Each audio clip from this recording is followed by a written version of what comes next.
the rainbow chart. It centers the voices and the lived experiences of the people in the community, and Habitat is there to work with them. As we do this work, neighborhood priorities emerge, and we then support residents as they band together to work on those initiatives.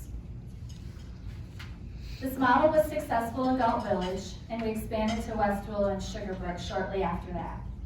We intentionally layer the resources that we have, not only to have a higher need, but also in communities that have a great existing talent of people who have the passion to want to work together on ways to improve their community. These neighborhoods also have homes that we've been renovating for sale for our home buyers in our homeownership program, and an aging housing stock in need of repairs, allowing our home improvement program to flourish, so that folks who want to remain in their homes as they get older can do so safely. We offer our program while listening to residents to discover the ways that we can all work together to improve the quality of life in their community and connect them to other resources. This approach creates trust with community members and leads to new opportunities for investment, not only by Habitat, but by others. This holistic approach to revitalization could not be done by Habitat alone. Although this slide is kind of messy, it really represents only some of the partners that we've worked with over the years. We have hundreds of organizations that have done work in partnership with us, some of whom are here in the room today, and others who you'll see on the screen there.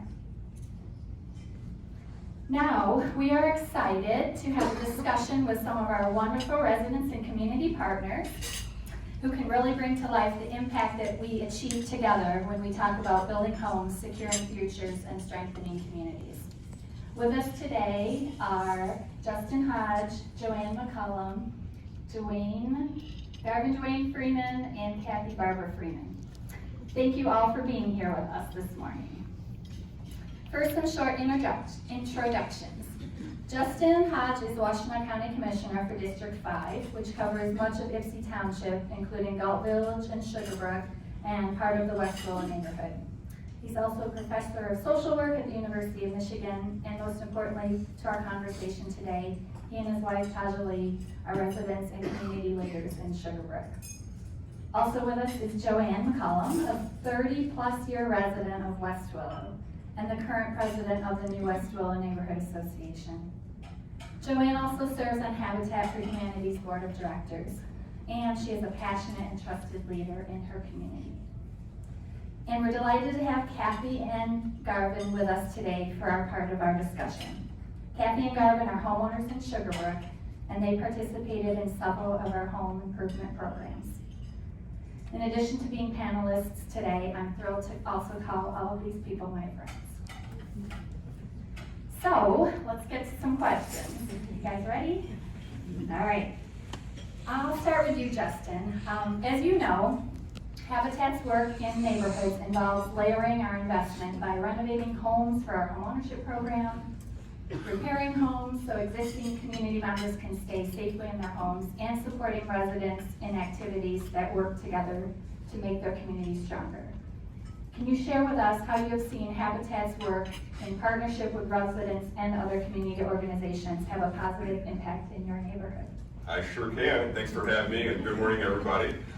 So we were talking about this at the table during breakfast, and you and I first started working together back in 2019. That was before I was the commissioner for District 5, and we were just working together, my wife and I as residents with you. And really one of the things that showed me how deeply Habitat wanted to be involved in the community and wanted to engage residents was the visioning session that you led at, where we at, Community Family Life Center. And that was an opportunity to bring residents from across the Sugarbrook area into a space to have a conversation about what did we want to see from the neighborhood and how might Habitat support that kind of work. And that sort of framing of listening to resident voice and putting that front and center was an incredible example of Habitat's commitment to community and the desire to let residents lead. Thank you. So what is it about our approach and how we do it that really inspires you the most? Yeah, we've got a lot of things here, that's why I have some notes to talk through. So I'd say as an outcome of some of those visioning sessions, a bunch of the other work, it evolved into residents getting really engaged and coming together. So I think about the action teams that were developed out of that. And so we ended up developing a number of small groups of residents that wanted to focus on particular areas within the community. My wife ended up leading a team that wanted to focus on doing events in the community, both for youth and for adults. One of the challenges that we would see with events that were put on by the township, they tend to focus on adults and seniors, which is great, because we need that kind of programming, but not enough programming for youth. A result of that was the Sugarbrook Summer Bash, which was a huge event at Sugarbrook Park. And Sugarbrook Park is a huge park. It's some number of football fields. My wife always knows the number, but it's a very large park. And it was large enough to have a huge party there with bounce houses for kids. A number of community partners were there, and it was just a great way to bring the community together in a park that unfortunately historically has been the site of a significant amount of gun violence. So a lot of the work that we've been trying to do has been to change how people view the park, to view the park as a safer space, and to get people going to the park. So we've done a number of things over the years there, much of which has been in partnership with Habitat, including the giant Michigan native wildflower garden that's been planted there, which is in the shape of Michigan. You should take a look at it, come out to Sugarbrook Park. You can probably look at Google satellite images and see it by now. It's in the shape of Michigan, so I'd say check that out. We've also done a bunch of other work together. So speeding has been a significant issue in my neighborhood in Sugarbrook, and yours in West Willow, and in Galt Village. I hear about that a lot now that I'm a commissioner, and people are very concerned about speeding. And one of the ways that we could do something about that is I know a lot of people don't like speed bumps. The road commission talks about speed abatement strategies, or she's a road commissioner, sorry. We're jabbed at this one. So what we did was we worked together with residents. We got a team together, which included some students from the University of Michigan School of Social Work. I like to try to pull both of my jobs together as best I can, and Habitat. And we gathered a lot of signatures to get the Washtenaw County Road Commission to assess a number of streets in Sugarbrook, and I know West Willow has been working on that too. As a result of doing that, it was determined that there are about 4 streets in Sugarbrook that need speed bumps. There's a higher hurdle to get the speed bumps that I'm gonna have to talk to our road commissioners about. It gets into this challenge around how many homeowners sign a petition, and there are a large number of renters on many of the streets. And before it was like a number like 75% or more. I won't bore you with the details. We brought the number down, but it's still significant. And it was great to have Habitat's partnership in that, because they are a trusted community partner in the community. I would say that Habitat is present at essentially every event that we have in Sugarbrook. They go to neighborhood watch meetings. People look at the work that Habitat does as just an integral part of what the community does. Thank you, Justin.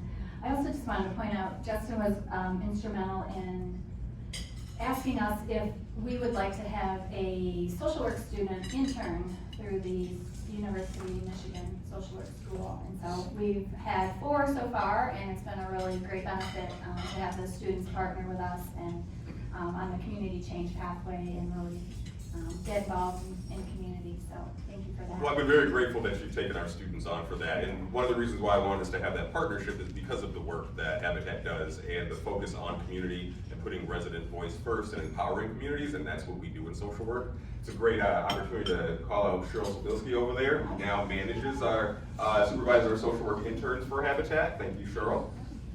Thank you, Justin. Next slide is a little bit about West Willow, and one of our community neighborhood partners is the West Willow neighborhood, where in 2013 we were invited by the board of the neighborhood association to work with them in our community development work. So we have with us today Joanne McCollum. Joanne, can you share a little bit with us about what it means to have Habitat as a community partner in your neighborhood? Absolutely, I couldn't wait. So I just want to say good morning, and it is awesome to see everyone here. I don't know if you all can tell how happy I am. So with Habitat in our community in West Willow, it feels like there is so much support there from Habitat and backing us up and encouraging us and inspiring us. And one of the things in the neighborhood that I live in West Willow, the reputation that we had. And one thing, it's a wonderful place to live.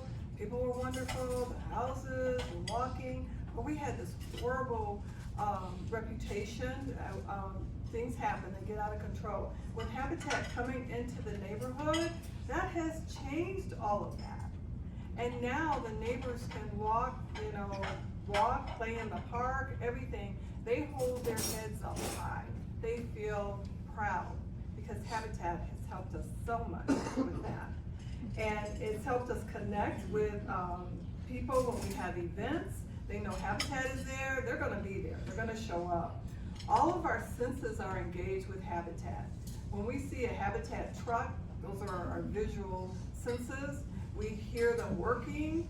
If you're close enough to where they're working, you smell the sawdust or whatever. So there's, and that's good. We like that. So they touch all of our senses. We meet them, we shake hands with them, we talk with them, engage with them. And our mood changes when we are witnessing what Habitat is doing in the neighborhood. It's investing into our neighborhood. There's nothing negative about it, Habitat. They're good maintaining structures and relationships, but improving what's already there. So Habitat cherishes the home that already has a good life. Because our homes were built in the early 1950s. We love our homes, but when Habitat comes in and they redo a home, it's still a good home. It's even a better home than it was before. And that family that lives there, they had great experiences there and love and memories, and we know that that's going to happen again when Habitat comes in and redoes that home. And they just take that home and create a beautiful, safe, energy-efficient space for the next family to enjoy and create a lifetime of new memories. We cannot thank Habitat enough. Without you and your community members, we couldn't do what we do either, so thank you.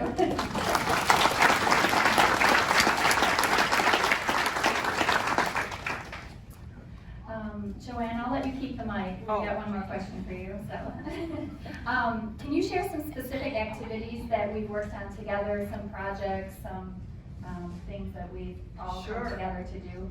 So, Habitat helped us build a pavilion because one of the things we lack space for our meetings, and we have 3,000 estimated people in our neighborhood. So when we have a meeting, we hardly, have a small percentage, but you can imagine just 100 people or close to 100 showing up. That's a lot. So we don't have the space to really capacity for that. So Habitat helped us build a pavilion, which I love, and I think it's the best pavilion in the world. And we're able to have picnic tables under there, lights, we have electricity, we can play soothing music, and it's just awesome. I just love that pavilion. We have a tool in the library that Habitat for Humanity helped us create. And at Habitat, they wait until you tell them what you need in your community. So a lot of the people were saying, I don't want to go out and buy this tool that I use once every blue moon. And we kept hearing that. And so we said, well, what about a tool in the library? And of course, Sarah Tier's like, oh yeah, we can do that. And lo and behold, we have a tool lending library. I mean, it is awesome. We loan tools out, people bring them back, they use them once every blue moon, and it just works out. And we have a beautification day, and it's actually fun. Even though you're working and your hands in the dirt and cleaning, I mean, it doesn't sound, but it's awesome. The people are awesome, the volunteers. We have people coming from everywhere to volunteer because Habitat for Humanity, his name is there, so they know it's going to be an awesome time. So I just want to thank Habitat again. Thank you, Joanne, so much.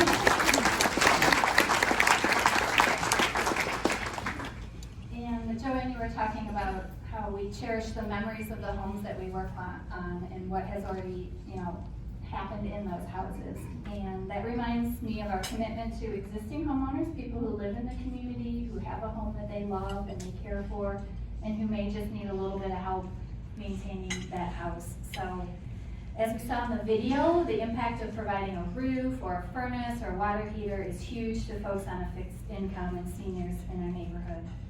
So Kathy and Garvin are here as Sugarbrick residents and homeowners in their neighborhood, and they have participated in our home improvement program.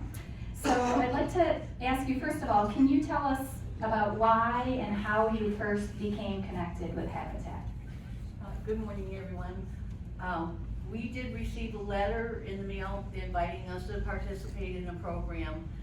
My husband Garvin and I are quite independent and maybe a little bit proud, and we thought, I'm not gonna ask for help. And then we realized that we had huge tree branches and some things going on in the yard that we really were not gonna be capable of managing in any prompt way.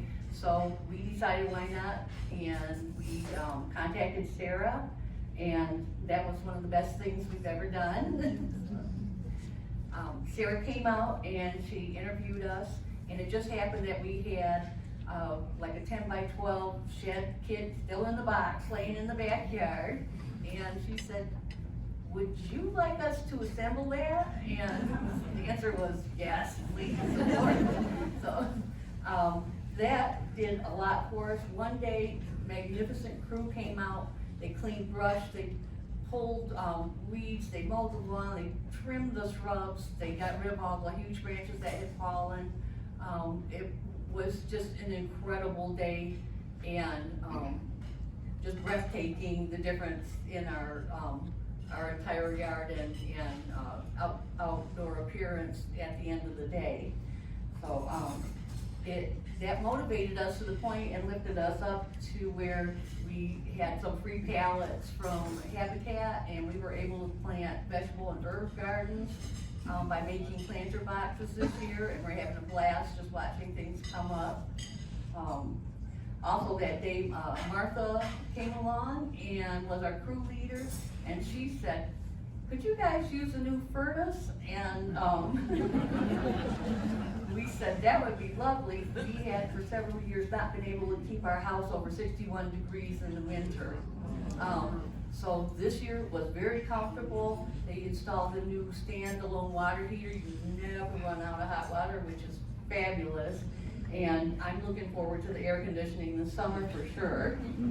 And also, as another perk, I brought a letter, but DTE sent us a notice saying that by December, our power usage, our energy usage at our house had already decreased by 24%.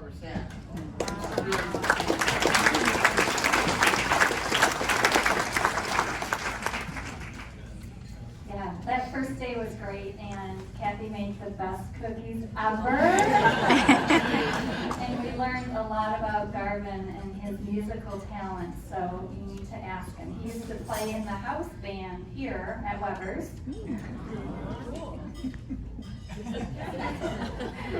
I was here for 7 years in the house band at Weber's. I can't really talk to you because I'm a vocal rep. My doctors don't want me to speak a lot because my voice is compromised. So, but I think Kat summed it up pretty well. Thank you. Thank you.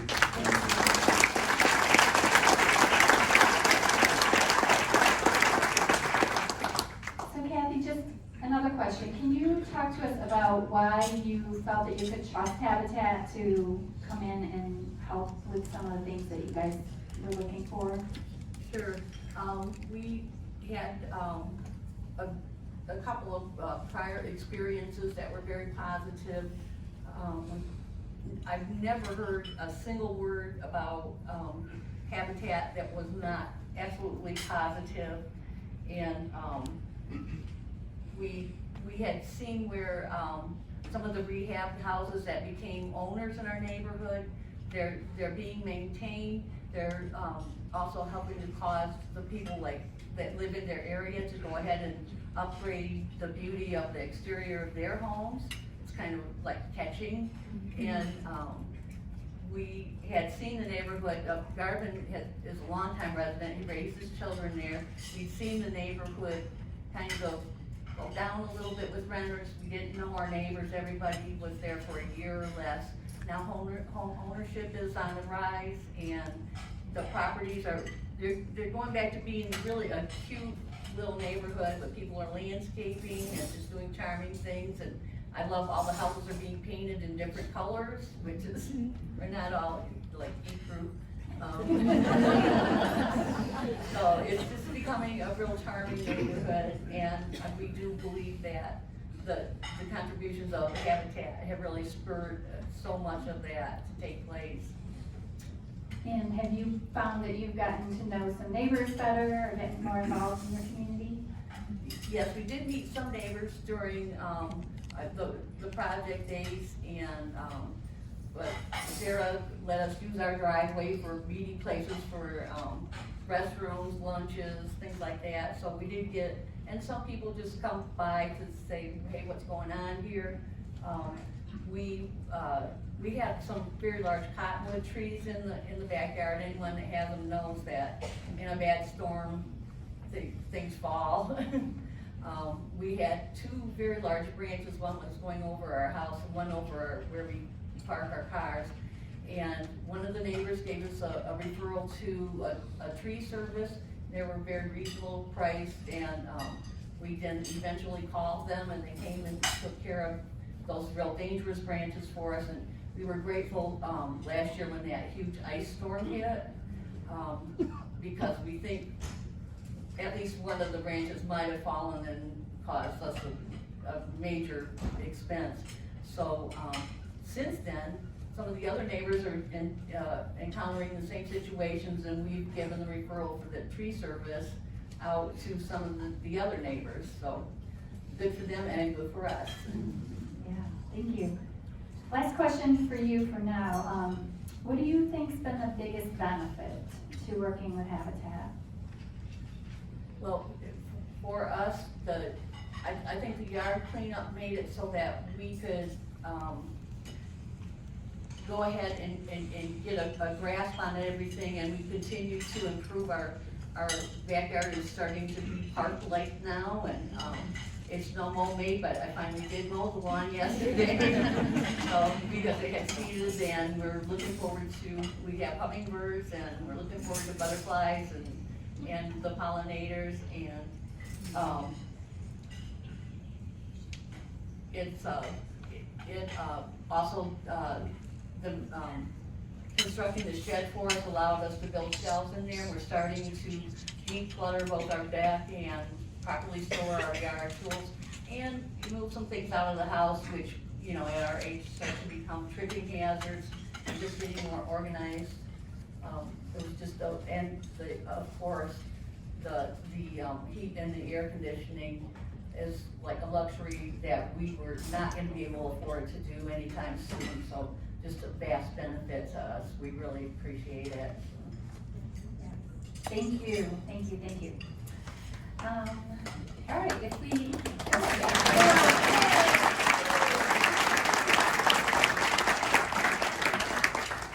so we talked earlier about how we do the work that we do and engaging all the residents in the community, other partners coming in to work together. You'll see on the slide some of the priorities that typically pop up when we talk about, you know, what do folks want to see in their neighborhood. Typically those things look like, I want to get to know my neighbors better. I want to have more opportunity to meet people. There's some things here that we wish were a little bit better, parks maybe, or street lights, or speed bumps. And then youth, is there something we can work together to get the youth engaged in?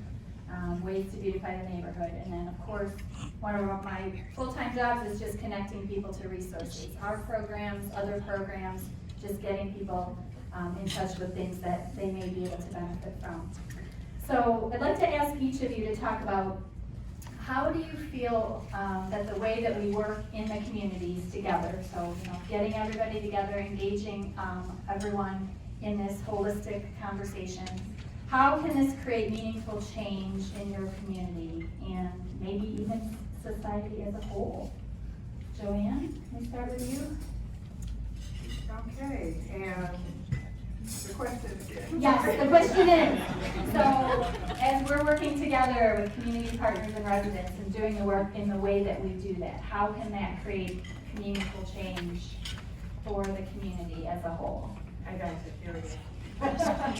It's, my answer is, by helping everyone in the community live in a safe, well-kept neighborhood for them to enjoy. Absolutely. Thank you. Kathy, Garvin, how do you feel about that? Yeah, I absolutely agree with that, and also, it's, as we mentioned before, we think that it has increased neighborhood pride. We're becoming more social, as like the home ownership has contributed to permanent residents, so we're more able to get to know each other and develop relationships there. If I need help, all I have to do is walk out on the sidewalk from my driveway and go, help, and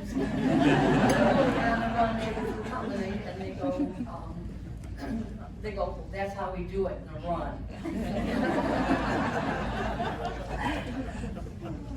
And Justin, how about you? You know, I say that the community convening that Habitat does helps neighbors get to know each other, and I think this is particularly important as we emerge from the pandemic. It's harder for people to get to know each other, it's harder for neighbors to get to know each other. Something I think about in particular are the free little lending libraries for books that Habitat's installed throughout Sugarbrook. We have one in our yard. I think there are 2 or 3 other ones in Sugarbrook. And I think this was really critical during the height of the pandemic when going to schools interrupted for kids. My wife and I made sure we kept the lending library stocked with workbooks and other, because we have a sense of the number of kids in the neighborhood and grade levels, so we try to keep those stocked with different kinds of books by grade level. And they get a lot of use. And something that's been really great about that is we've gotten to know a lot of the families and the kids in the neighborhood because people are constantly at the lending library. Now we're always on the hunt for a bunch of free books. So, because the books don't come back. It's called a lending library, but the books don't come back. So we're always trying to find free books places so we can keep them stocked because they really do get a lot of use. And Joanne, I know in West Willow, it was important during the pandemic that people had resources to food. So what did we do with the lending library there? So we turned one of our little free libraries into a little free pantry. And we put in food that we thought would be easy for people to use and carry because you're walking. And also that little free library is by the bus stop. So we would have kids get off of the bus from school and so we knew what kind of food that they liked, so we would stock that for them. It was neat. Pretty good. All right. So before we close, I just want to ask each of you to think about maybe one word. Thank you so much for giving your time today and for sharing your personal stories. I'm so happy to have you here and all the work that we do, not only with the 4 of you, but with hundreds of other residents and community members in your neighborhoods. When you think about all that Habitat means to you and your neighborhood, can you give me one word that comes to mind to describe that feeling? Kathy, how about you? I could only come up with 2. Okay.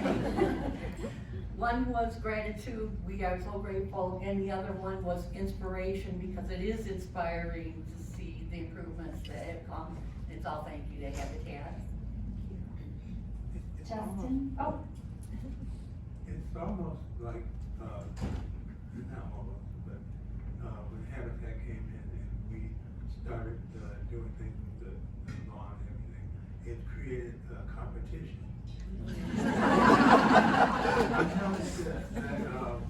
Some of the neighbors will see us out and they'll run out and get their more and more. We're all having a marathon. It's been good for that, for trying to tighten up the relationship with the neighbors. Yeah, that's awesome. Thank you. Justin, how about you? What's your word that comes to mind? The word I picked was community, and I think about and I fear what would it be like in our communities if Habitat hadn't been so active before the pandemic. I think because there was so much work done to do community building in our communities prior to the pandemic and then throughout in the many ways that you continue to do that, it's helped the feeling of community and connection between neighbors continue to be solid. Yeah, thank you. And Joanne, what's your thoughts? Yes, the definition of Habitat for Humanity is exceptional with an exclamation.